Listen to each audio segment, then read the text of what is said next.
YouTube, came in here. Today I have a recent purchases video. Some bottles, some other stuff. I'm gonna start with the bottles. So get in the order I got it.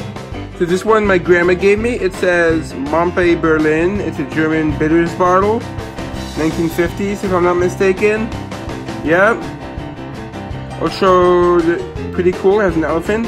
I'll show the information. In the early 1800s, cholera was spreading through Germany rampant.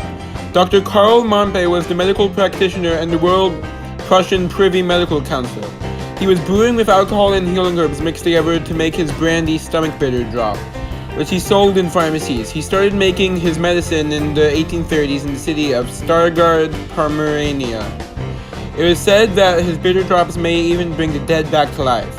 Dr. Karl Mompe would soon stop making his cholera agent and donate his original recipe to his two stepbrothers, Ferdinand Johann and Karl Mompe. The company opened in 1835 in Stargard, Germany.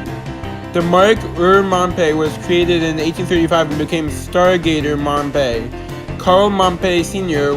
in 1852 would open a liquor factory in Kolzin, Pomeranian. Dr. Karl Mompe would die in 1857. Both Ferdinand Johann and Karl Mompe Sr., who ran two companies, were using the same recipe to produce their product. The two brothers had a disagreement which started a family internal competition. In 1877, Karl Mompe moved his business to Berlin, where he founded the Karl Mompe AG company, Karl Mompe Factory, which was now in Berlin, and his stepbrother Ferdinand Johann. Mompe Factory was still located in Stargard, which was rebuilt in Hamburg after World War II. Family competition lasted until the 1960s. In 1894, Karl Mompe developed the famous Mompe Half and Half liquor. This liquor, due to its 130 herbs, was also known to give a stomach kick effect. Karl Mompe, or in English Karl Gin, died in February 10, 1889. Unfortunately, he would not see the largest moment of his firm's history. On April 30th, 1904, the World's Exposition Fair was going on in St. Louis, Missouri. On this occasion, liquor originating from Germany should attain worldwide reputation. The orange bitter liquor Mompe Half and Half, winning the distinguished grand prize. The family business was sold and became Mompe Half and Half and La Sansa Cocktail under license by Bertzen Manufacture. Karl Mompe's grave is to be found today in the Musician Cemetery. Yep, pretty interesting. Okay, next, this one I got for $1 at a rummage sale. There's a thing called Summerfest in our town, a big festival, and there's a rummage sale every year at the church. So I got this for $1. Ta-da! Probably 1940s.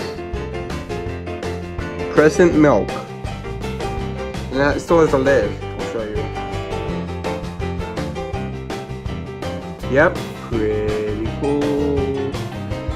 So it's probably 1940s. If I find any information, I'll show it now.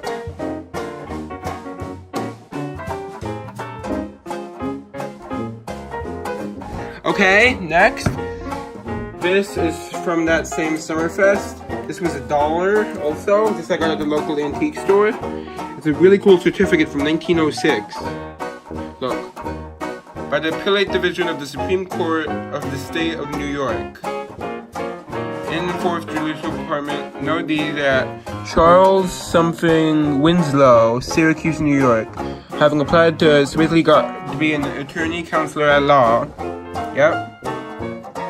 And it's from 1906. This says on the 20th day of July in the year of our Lord, 1906. The 130th year of the independence of the United States of America. Yep, really cool. There's a seal.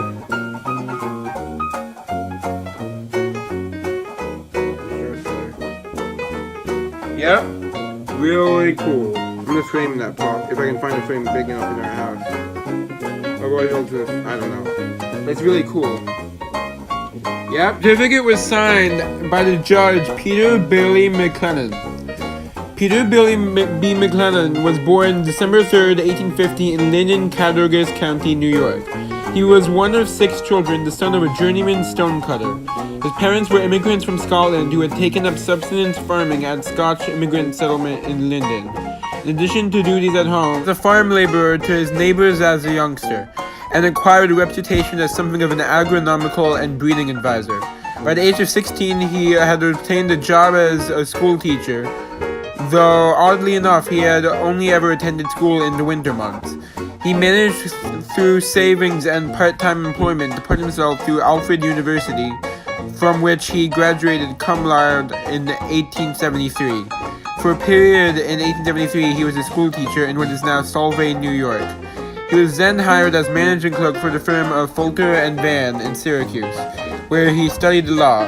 He was admitted to the bar in Rochester on October 6, 1876. Beginning that year, he was a partner in a succession of firms until he was hired as general counsel to the West Shore Railroad, a position he held until the firm was reorganized under foreclosure in 1885. From 1885 to 1892, he was again in private practice in a partnership. McLennan was a Republican Party member, an uncompromising partisan, and dedicated factionist, in the words of a eulogist. This served him in acquiring a nomination to the state Supreme Court for the 5th District, to which he was elected in 1892 and re-elected in 1906. He was appointed to the Appellate Division of the 4th Department in January of 1898, and elevated to presiding justice 6 years later, which post he held until his death in Rochester on May 8, 1913. Next, this is something I just got today. A few things I just went through in the estate sale. So first, I got these two insulators for 50 cents each. Yep, this is made in USA on this side. It's Armstrong. I don't know how old it is. Probably gonna sell it at the bottle show. Yep.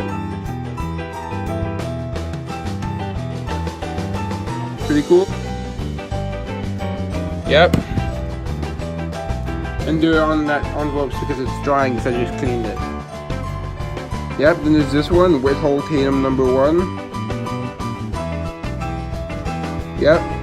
Other side says 5147A. I think 47 might be the year, but I'm not sure. It is. 1947, I mean. Yep. Next is this. This is cool. This was $2.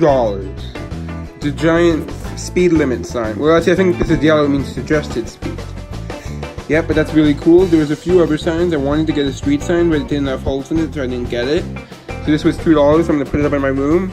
I know it's probably not very old, but I thought it was cool. Yep.